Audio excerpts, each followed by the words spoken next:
আপনি কখনো বা কখনো শুনেছেন কাশ্মীর উত্তেজনার কথা?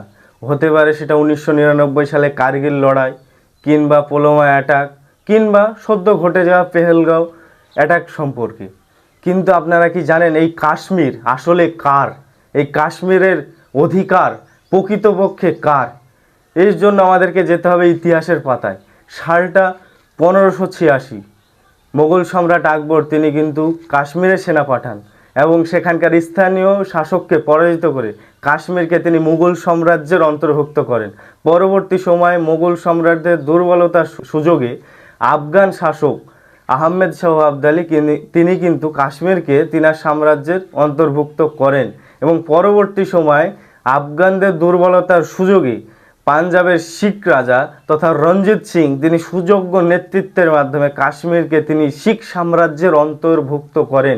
কিন্তু প্রথম ইঙ্গো শিখ যুদ্ধেই শোচনীয়ভাবে পরাজিত হয় কিন্তু এই শিখেরা, ফলে কাশ্মীর চলে যায় ইংরেজদের হাতে। কিন্তু পরবর্তী সময় সুষ্ঠুভাবে শাসন কার্য পরিচালনা করতে না পারায় কাশ্মীরকে কিন্তু কিছু অর্থের বিনিময়ে ইংরেজরা বিক্রি করে দিয়েছিল ডোগরা বংশের কাছে এবং এই ডোগরা বংশরা সুষ্ঠুভাবে স্বাধীনতা আগে পর্যন্ত কাশ্মীরে শাসনভার চালিয়েছিলেন।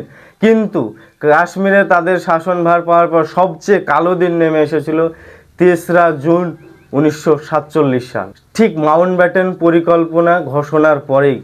মাউন্টব্যাটেন পরিকল্পনায় বলা হয় যে সমস্ত দেশীয় রাজ্য রয়েছে 562টি, হয় তারা চাইলে ভারতের সাথে যোগ দিতে পারে, কিংবা তারা পাকিস্তানের সাথে যোগ দিতে পারে, কিংবা স্বাধীনভাবে তারা থাকতে পারে। কিন্তু কাশ্মীরের ডোগরা বংশের শেষ শাসক তথা হরি সিং তিনি সিদ্ধান্ত নিয়েছিলেন যে কাশ্মীরকে তিনি ভারত কিংবা পাকিস্তান কোনো পক্ষের সঙ্গে যোগ দেবেন না। তিনি কাশ্মীরকে টোটালি স্বাধীন রাখতে চান।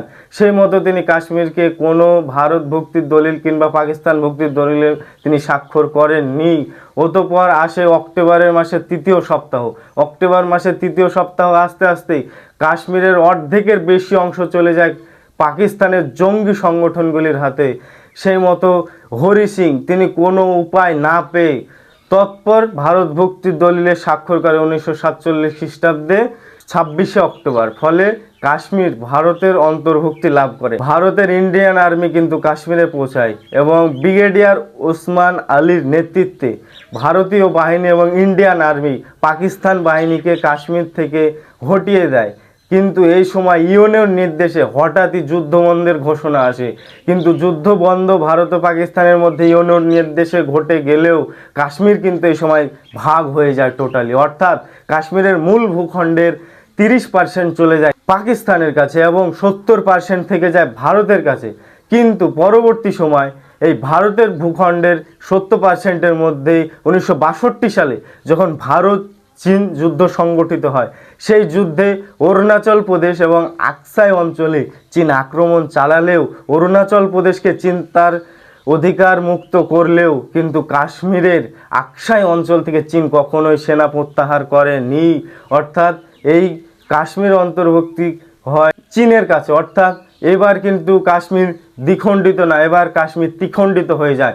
অর্থাৎ কাশ্মীরের মূল ভূখণ্ড ভারত, পাকিস্তান এবং চীনের মধ্যে ভাগ হয়ে যায়। চীনের দখলে থাকা আকসাই চীন এবং পাকিস্তানের দখলে থাকা আজাদ কাশ্মীর, এই দুটি অংশকে ভারত কি কখনো ভারতের সঙ্গে যুক্ত করতে পারবে? আপনার গুরুত্বপূর্ণ মতামত আপনি নিচে কমেন্টে জানান।